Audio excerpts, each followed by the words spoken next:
تول کے کریں, اور اس میں احتیاط مزید یہ کر لیں کہ ہر حصے میں کلیجی ملا دیں تھوڑی سی. سودی احکام میں یہ بھی ہوتا ہے کہ اگر اس کے مخالف جنس ملا دی جائے تو پھر کمی بیشی جائز ہے. جیسے آپ 1 کلو کھجور بیچ رہے ہو اور ادھر سے لے رہے ہو 1.5 کلو کھجور, تو یہ آدھا کلو کیا ہو جائے گی, حرام ہو جائے گی نا. لیکن اگر اس 1 کلو کھجور میں آپ کچھ اور ملا دیں, 2-4 سیب ملا دیں اس میں, آپ ادھر سے 1 کلو کھجور ہے اور 2 سیب ہو گئے, ادھر سے 1.5 کلو کھجور, تو یہ پھر سود نہیں ہوگا, یہ جائز ہوگا. اس لیے کہ وہ جو آدھا کلو کھجور ہے وہ ادھر سیب کے مقابلے میں ہو جائے گی. سمجھ میں آ رہی ہے بات؟ تو یہ بالکل جائز ہیلا ہے. تو قربانی کے گوشت میں اگر آپ نے تقسیم کی ٹینشن سے بچنا ہے تو 7 حصے کر کے ہر گوشت میں تھوڑی سی کلیجی ملا دیں.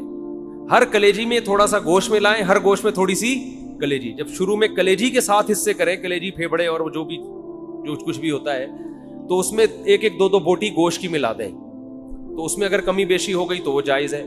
اور گوشت کے جب 7 ڈھیریاں بنائیں تو اس میں 2 بوٹیاں 3 بوٹیاں کس کی ملا دیں ہر ڈھیری میں, کلیجی کی. تو یہ سود سے بچنے کا ایک ہیلا ہے, تدبیر ہے. آج کل چونکہ فنٹر مارکیٹ میں بہت ہیں کلپ بنانے والے جن کو مسائل کی الف بے بھی نہیں پتا اور بیٹھ کے پھینکتے بہت ہیں, تو ہو سکتا ہے میرے اس کلپ پہ کہیں کہ کان ادھر سے پکڑو ادھر سے پکڑو, کیا ہے برابر ہے. تو یہ سود میں ڈالنے کے لیے انہوں نے ہیلا نکالا ہوا ہے. تو جو کوئی ایسا کلپ بنائے گا اس کی باتوں میں نہ آئے. ہیلوں کی 2 قسمیں, ایک ہیلا ہوتا ہے حلال حرام کو, ایک ہیلا ہوتا ہے حرام میں مبتلا ہونے کا ذریعہ, اور ایک ہوتا ہے حرام سے بچنے کا ہیلا. جو ہیلا حرام سے بچا لے آپ کو وہ جائز کیا, وہ مستحب ہے. تو یہ سود سے بچانے کا ہیلا ہے, سود میں ڈالنے کا ہیلا نہیں ہے. سمجھتے ہو بات کو؟ تو جب بھی گائے کے گوشت کے 7 حصے آپ کریں گے, ہر حصے میں تھوڑی تھوڑی کلیجی ملا دیں. پھر اگر کمی بیشی ہو بھی گئی تو بلکہ تول کے بھی تقسیم کر رہے ہیں تو بھی کلیجی ملائیں, کیونکہ تول میں اتنی ایکوریسی ہوتی نہیں ہے. سمجھتے ہو بات کو کہ نہیں سمجھتے ہو؟ بعض لوگ یہ کہتے ہیں ہم تو گوشت تقسیم ہی نہیں کرتے. بھائی وہ بڑا بھائی نے بولا یار بس میرا حصہ بھی تھوڑا سا مجھے دے دو, باقی سارا خود رکھ لو. تو جب بھی کسی کا حصہ نکلے گا نا تو ڈیوائیڈ ہوگا, وہ 7واں حصہ, پورے 7 حصے آپ کو کرنے پڑیں گے. ہاں ایک صورت میں معافی ہے کہ ایک گائے پورے گھر میں استعمال ہو رہی ہے, سمجھتے ہو, اس کو ڈیوائیڈ کر ہی نہیں رہے آپ. بعض دفعہ گھر کے 7 افراد ہوتے ہیں, ایک ابا اماں, ایک میاں بیوی اور آگے ان کے بچے ملا کے ٹوٹل بڑی مشکل سے آج کل 7 تک عدد پہنچ رہا ہے لوگوں کا. فیملی پلاننگ والوں نے تو گھریلو سسٹم ہی تباہ کر دیا ہے. سمجھ رہے ہو؟ وہ جو پہلے گھروں میں پورے 2 بچڑے آتے تھے, یہ منجلی آپا کا ہے, یہ چمونی آپا کا حصہ ہو گیا, یہ ممانی کا ہو گیا, یہ خالہ کا ہو گیا, یہ جناب پوتے کا ہو گیا, یہ بہو کا ہو گیا. پوری 2 کٹے ہم دیکھتے تھے لوگوں کے گھروں میں کٹتے تھے, 2 بچڑے ایک ہی گھر میں چل جاتے. اب وہ فیملی پلاننگ والوں نے سارے خاندانی سسٹم کی واٹ لگا دی. بچے ہی نہیں ہیں, اور خدا کی قسم جس گھر میں بچے نہیں ہیں عید بقرعید کا مزہ تو اس گھر میں ہے ہی نہیں. ہمارے بچوں نے 10 دن سے پڑھائی چھوڑ دی ہے. گائے آ رہی ہے, کلابازیاں کھا رہے ہیں, مدرسوں کی شکایتیں آنی, پڑھ کے نہیں دے رہے. ہم کہتے ہیں بھائی بقرعید گزرے گی تو پڑھیں گے, ابھی ہمارے بس میں نہیں. وہ گایوں کے پیچھے بھاگ رہے ہیں. تو بچوں کو انٹرٹینمنٹ ہے بچوں کے لیے یار, انجوائے کرنے دو ان کو, کیا ان میں پڑھائی کا اتنا بوجھ ڈالا. شکایتیں آ رہی ہیں, پڑھ نہیں رہے, ٹلے مار رہے ہیں, چھوڑے. ہم کہہ رہے ہیں یار رات کو سوتے ہی کم وقت 2 بجے ہیں, کیونکہ ادھر پوری گائیں آ کے اتری ہوئی ہیں, دمیں ہلا رہی ہیں, ان کی انجوائے کر رہے ہیں نا یار. یہ گائے, کراچی والوں نے کہاں گائے دیکھی ہوتی ہے. وہ ایک ویڈیو ہے بنارس کی, اس پہ بیل کے پیچھے پبلک بھاگ رہی ہے, اس پہ نیچے کے پی کے والوں نے, پنجاب والوں نے کمنٹس کیے ہوئے کہ کراچی والوں نے کبھی گائے دیکھی نہیں ہے. واقعی نہیں دیکھی بھائی. گائے تو کھیتوں میں ہوتی ہیں یار, بکریاں شہروں میں تھوڑی ہوتی ہیں. تو ہمیں تو یہی تو سیزن ہے ہمارا گائے بچڑے دیکھنے کا, اور ایسا بچڑا مارکیٹ میں آ رہا ہے, طبیعت خوش ہو جاتی ہے دیکھ کے. دیکھو ہر گلی میں رونق ہے نا, ہر گھر کے آگے بچڑے بندے ہوئے ہیں, اتنے اونچے لمبے خوبصورت, دیکھ کے طبیعت, یہ رونق ہے اللہ کی طرف سے. یہی تو بقرعید کا مزہ ہے, یہی تو تہوار ہے. دیکھو اسلام کے علاوہ جتنے تہوار ہیں نا آرٹیفیشل ہے, مصنوعی خوشی ہے, اوریجنل نہیں ہے. ہندو جو ہولی مناتا ہے, کس بات کی ہولی ہے, کیا ہے, کہہ رہے پتہ نہیں کس بات کی خوشی ہے, مجھے خود بھی ابھی تک پتا نہیں ہے. بس خوشی مناؤ, انجوائے کرنے کی کوشش کرو. عیسائی کرسمس مناتے ہیں 25 دسمبر کو, کس بات کی خوشی, عیسیٰ علیہ السلام پیدا ہوئے تھے. تو آج تھوڑی پیدا ہوئے ہیں, وہ تو پیدا ہوئے ان کو 2100 سال گزر چکے ہیں. بھائی یہ جو سالگرہ کی خوشی ہے مصنوعی خوشی ہے. پیدا تو اس وقت ہوا تھا نا جب بچہ پیدا ہوا تھا, اس وقت انسان خوش ہوتا ہے. اب 1 سال کے بعد کیا کروں میں, ہو گیا تو آج کا دن پیدا ہوا, تو آج کا دن یہ 2021 ہے آج, اور پیدا ہوا تھا 1990 میں پیدا ہوا تھا یہ. تو یہ خوشی ہوتی نہیں ہے, خام خواہ کی منائی جاتی ہے. اور شادی پہ بھی لوگ 1 سال کے بعد کیک کاٹ رہے ہوتے ہیں, حالانکہ مجھے پتا ہے اس دن تو ان کو افسوس ہوتا ہے. ایک سردار جی بیٹھے ہوئے فلم دیکھ رہے ہیں اور رو رہے ہیں, روئے جا رہے ہیں. کسی نے کہا کوئی رونے کا سین ہوگا, سردار جی سے پوچھا کون سی فلم دیکھ رہے ہو, کہہ رہے اپنی شادی کی ویڈیو دیکھ رہا ہوں بھائی, میں شادی کی ویڈیو دیکھ رہا ہوں. تو کیا بات کر رہا تھا, قربانی کے مسائل بیان کر رہا تھا میں, کہ اس میں تواضع بھی ہے, عاجزی بھی پیدا ہوتی ہے, صحیح ہے نا. تو یہ 7 حصے کر دیا کرو, کلیجی ملا دیا کرو اس میں. اور کچھ مسائل ہیں قصائی کے. قصائی لوگ ایک بہت بڑی بددیانتی یہ کرتے ہیں کہ 4 رگیں کاٹنے کے بعد اندر بھی چھرا مارتے ہیں اس کے جانور کو جلدی ٹھنڈا کرنے کے لیے. یہ عمل خلاف سنت ہے. 4 رگیں کاٹ کے چھوڑ دیں, بلڈ نکلنا چاہیے جانور کا, تھوڑی دیر تڑپے گا, بلڈ اس کا نکل جائے گا, گوشت صاف ہو جائے گا. لیکن کسائی کے پاس ٹائم نہیں ہوتا. بار بار کہتا ہوں کہ جو لوگ جانور پر تھے, جیسے ہی 4 رگیں کٹیں وہ جانور کو چھوڑ کے کسائی پہ آ جائیں سارے کے سارے. اس کو کنٹرول کرنے کی اب ضرورت ہے, وہ کنٹرول سے باہر ہوتا ہے. اس کو کھڑا کر دیں, بولے جب اس کو تڑپنے دو, جب یہ مر جائے گا, حلال ہو جائے گا, اس کے بعد آپ کو کھال اتارنے کی اجازت ہو. سمجھتے ہو کہ نہیں سمجھتے؟ ایک اہم مسئلہ یہ بھی ہے کہ جانور جب ذبح ہو رہا ہوتا ہے, کٹ رہا ہوتا ہے, تو لوگ اس کو ایک انٹرٹینمنٹ کا سما بنایا ہوا ہوتا ہے. یہ بالکل غلط ہے. چیخو پکار, شور شرابہ, یہ عبادت کا عمل ہے, عبادت کے طریقے پر ہونا چاہیے. دعا پڑھنی چاہیے, انی وجہت وجہی للذی فطر السماوات والارض. نہیں یاد ہے تو دیکھ کے پڑھ لیں. دعا کے بغیر بھی قربانی ہو جاتی ہے, لیکن عبادت کا موقع ہے, ذکر اذکار ہونا چاہیے, تکبیر ہونی چاہیے. لیکن یہ جو شور شرابہ, ہلا گلا, یہ بالکل شریعت کے خلاف ہے. بچوں کو کنٹرول کرنا چاہیے. ٹھیک ہے, اس سے پہلے وہ گھما رہے تھے جانور, انجوائے کر رہے تھے, اچھی بات ہے. لیکن جب ذبح ہونے کا ٹائم ہے, اس وقت یہ شور شرابہ, سیٹیاں, اچھل کود, یہ بالکل عبادت کے مزاج کے خلاف. سمجھتے ہو گے نہیں سمجھتے؟ اور قصائی لوگ بہت دفعہ دیکھا ہے تکبیر نہیں پڑھتے جانور ذبح کرتے ہوئے. دیکھو جانور خود ذبح کیا کرو, خود ذبح کیا کرو جانور. تکبیر کے علماء کہتے ہیں جانور ذبح, اگر نیک آدمی جانور ذبح کرے گا, اس کے بھی گوشت میں روحانیت آتی ہے, اس سے بھی اس کے بھی اثرات آتے ہیں. تو خود ذبح کرو یا کسی نیک آدمی سے ذبح کروا لو. قصائی لوگ بہت سے اچھے بھی ہیں, لیکن بہت سے ان میں پان گٹکے والے بھی ہوتے ہیں, اللہ کا نام ہی نہیں لے رہے ہوتے ہیں, نماز نہیں پڑھتے کبھی, تو وہ اللہ کا نام نہیں لیتے. تو وہاں پر آپ زور زور سے تکبیر پڑھو. قصائی کو بھی بولے بھائی تو گٹکا پھینک دے تھوڑی دیر کے لیے, منہ سے تکبیر نکال. جان کر اگر کوئی اللہ اکبر پڑھنا چھوڑ دے تو جانور کیا ہو جائے گا؟ حرام ہو جائے گا. سمجھتے ہو؟ تو اس کو بولو یا گٹکا پھینک, یا اللہ. مرغی ذبح کرنے والے بھی بہت دفعہ دیکھا ہے, نہیں ذبح کرتے چلے جا رہے ہیں. بھائی منہ سے زور سے بول اللہ اکبر, بسم اللہ اللہ اکبر. تو مرغیوں والوں کو بھی ذرا پابند کیا کرے اس کا. یہ ایک مسئلہ ہے. ایک اہم مسئلہ یہ ہے کہ قصائی لوگ جانور ذبح کرنے کے بعد, حصے لگانے کے بعد, پٹ کا گوشت نکال کے کیا کر دیتے ہیں الگ. اور اتنا گوشت وافر مقدار میں ہوتا ہے کہ لوگوں کو پتہ ہی نہیں چل رہا ہوتا کہ قصائی نے 6 مہینے کے لیے اپنی دکان میں بیچنے کے لیے گوشت اسٹاک کر لیا ہے. تو قصائی کو اس حرکت سے منع کریں. اسے بولیں یہ حصوں والا جانور ہے, سب کے حصے ہوں گے, آپ کو پیسے چاہیے زیادہ پیسے لے لو ہم سے. کھانا چاہیے کوئی بات نہیں, کلیجی پکے گی, جہاں سب کھائیں گے آپ بھی کھا لینا, گوشت کھا لینا ہمارے یہاں. یہ طریقہ غیر اخلاقی ہے. سمجھتے ہو کہ نہیں سمجھتے؟ جو گوشت اتنا نکال کے الگ کر رہے ہوتے ہیں, ان سے بولو پیسے زیادہ لے لو, یہ گوشت نہیں لو. اور کوئی مسئلہ کسی کے ذہن میں قربانی سے متعلق جلدی سے پوچھیں. ہے بھائی کیا؟ ہاں رات میں قربانی کر سکتے ہیں, مگر مکروہ ہے, بہتر نہیں ہے دن میں قربانی, کیونکہ قربانی شاعر اسلام میں سے ہے, اور اسلامی شاعر دن کی روشنی میں ہوتے ہیں. اسلام میں تہوار رات کو نہیں منائے جاتے. رات کو تہوار غیر مسلم مناتے ہیں. کرسمس رات کو شروع ہوتی ہے, اسلامی تہوار کب ہوتے ہیں؟ دن میں. اسی سے پتہ چلتا ہے کہ اسلام میں عید میلاد النبی نہیں ہے, کیونکہ وہ رات کو منائی جاتی ہے, بتیاں لگائی جاتی ہیں, جبکہ اسلام کی ساری عیدیں کب ہیں؟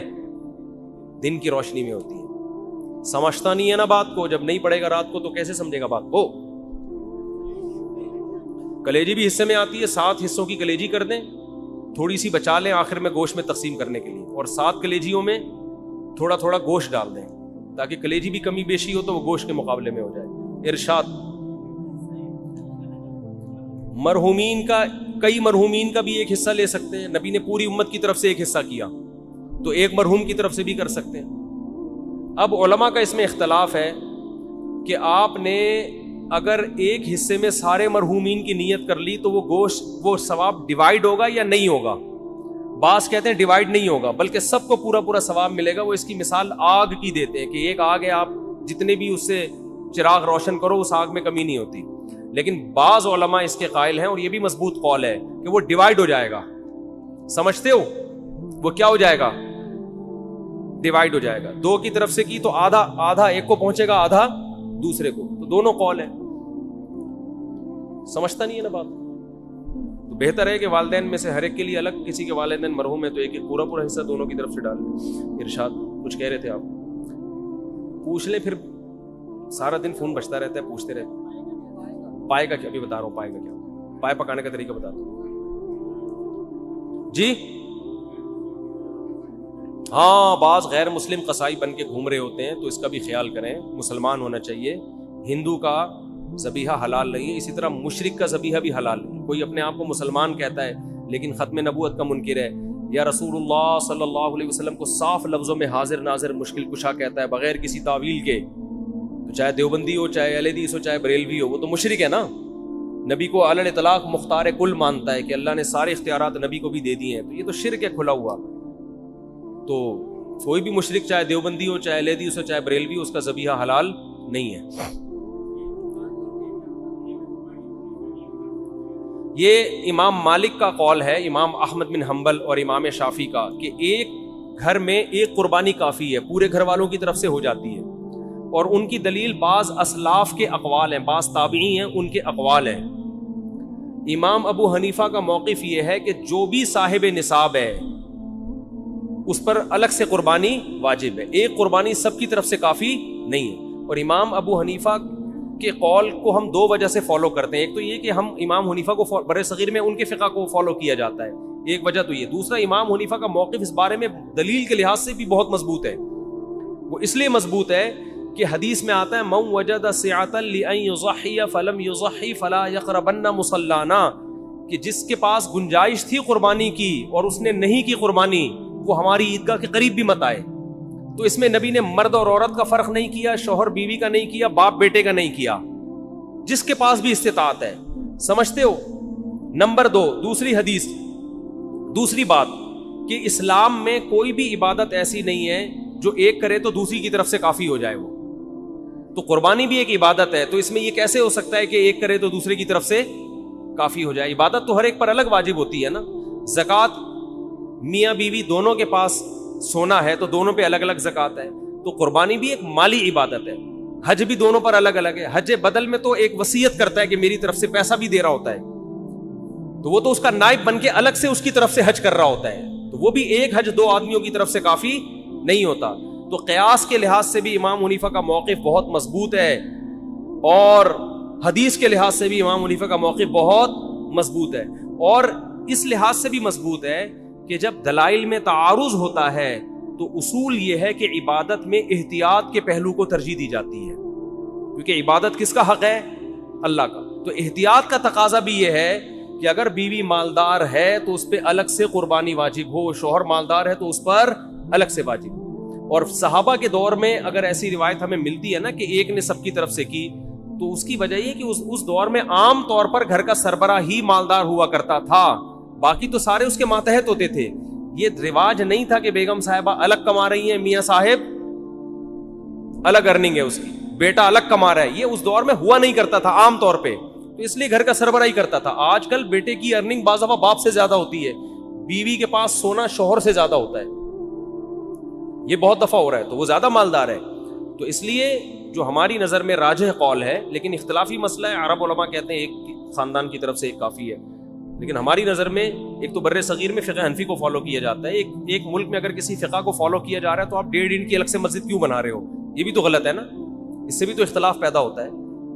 تو جب سے اسلام آیا ہے بر صغیر میں فقہ حنفی ہی کی شکل میں آیا ہے, تو فقہ حنفی کو فالو کیا جاتا رہا ہے. تو اس لیے بھی اور اس لیے بھی کہ دلائل کے لحاظ سے بھی امام ابو حنیفہ کی بات بہت زیادہ مضبوط ہے. تیسرا اس لیے بھی کہ عبادت میں جب دونوں قول ملتے ہیں تو احتیاط کا تقاضا یہ ہے کہ اس قول پر عمل کیا جائے جس میں احتیاط زیادہ. سمجھتے ہو؟ اور چلو بھائی کوئی مسئلہ. پائے کی تقسیم کیسے ہو؟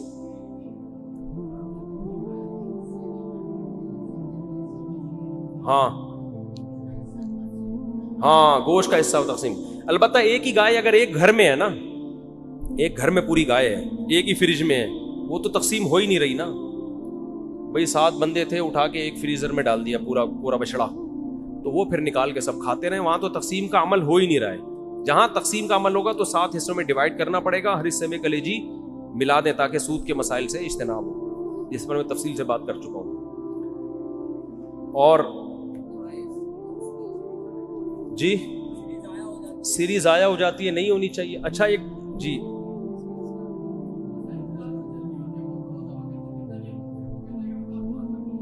نہیں ہاتھ رکھنے سے نہیں ہوگا. قصائی کے کونی پہ ہاتھ رکھ لیا تو قصائی ذبح ہو سکتا ہے، اس سے جانور ذبح نہیں ہو سکتا. چھری پہ ہاتھ رکھ کے چلائیں.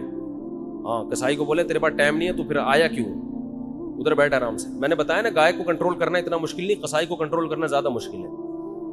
2 قصائی کو کنٹرول کرنے کے لیے الگ سے بلائیں، ٹھیک ہے نا. تو اچھا ایک اور اہم بات تھی ابھی بھی، ہاں بہت اہم ترین بات کھوپڑی میں آئی ہے. دیکھو